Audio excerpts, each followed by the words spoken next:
Secretary Clinton is continuing to learn, meantime, that despite everything she's doing to tout her foreign policy and leadership credentials, the email scandal is not going away.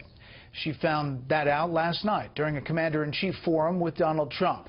She also made a national security statement that prompted some clarification this morning.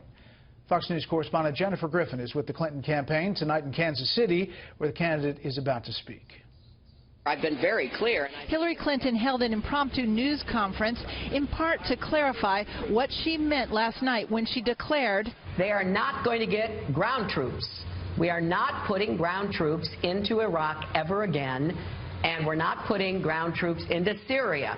Last night, she seemed to discount the 4,460 U.S. troops already on the ground in Iraq and the 300 mostly special operators in Syria. This morning, a different tone. I said this again last night. I support the air campaign. I support special forces. I support enablers. I support surveillance, intelligence, and reconnaissance. Donald Trump responded, tweeting Clinton, quote, gave a disastrous news conference to make up for her poor performance. Nearly half the questions last night dealt with her private email server.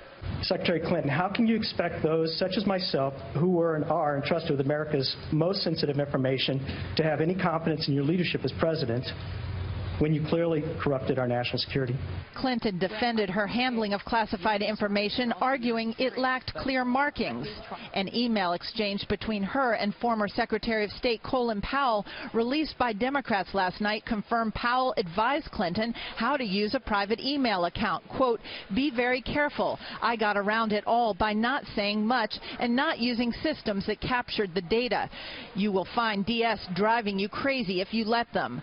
Today, Powell issued a clarification. Quote, I was not trying to influence her, but just to explain what I had done 8 years earlier to begin the transformation of the State Department's information system. Clinton took aim at Donald Trump for talking about the intelligence briefings he has received so far. I think what he said was totally inappropriate and undisciplined. I would never comment on any aspect of an intelligence briefing that I received. And she called on Republicans to distance themselves from Trump's remarks. What would Ronald Reagan say about a Republican nominee who attacks America's generals and heaps praise on Russia's president? And quoted the former head of the National Counterterrorism Center, Matt Olson, who has analyzed interviews with ISIS members on social media. Quote, ISIS is rooting for Donald Trump. They are saying, oh, please, Allah, make Trump president of America. So I'm not interested in giving aid and comfort to their evil ambitions. I want to defeat them. Olson is one of 16 former national security advisors who will meet with Hillary Clinton in Manhattan tomorrow. Among them, General David Petraeus and Mike Vickers, the CIA analyst who oversaw the provision of Stinger missiles to the CIA under Ronald Reagan and a key player in the bin Laden raid. An indication of who may be a part of a potential cabinet, a bipartisan panel of former national security advisors. Brett? Jennifer Griffin traveling with the Clinton campaign. Jennifer, thank you.